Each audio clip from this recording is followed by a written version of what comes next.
नक्कीच आपण पाहिलं की रात्रीपासून सध्या जोरदार पाऊस सुरू आहे आणि त्याच अनुषंगाने आज संत ज्ञानेश्वर महाराजांचं पालखी प्रस्थान होणार आहे आणि यासाठी वारकरी मोठ्या संख्येने आळंदी नगरीमध्ये दाखल झालेत आणि याच अनुषंगाने सध्या जो पाऊस सुरू आहे त्या पावसामुळे जो भक्तिसोपान पूल आहे जो मार्ग सध्या जो पालखी ज्या ठिकाणी आहे त्या ठिकाणी खरं तर दर्शनासाठी जात असतात, मात्र हा जो पूल आहे पूर्णतः पाण्याखाली गेलेला पाहायला मिळतो। त्यासोबत त्याचे जे रेलिंग आहेत ते संपूर्णतः तुटलेले पाहायला मिळतात।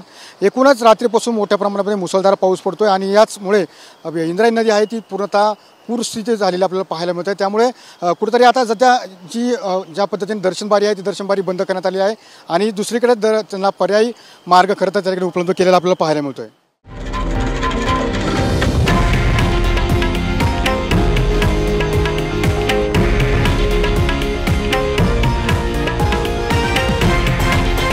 हे आहे देशातील नंबर 1 न्यूज नेटवर्क आणि आपण पाहत आहात TV9 मराठी, एकमेव।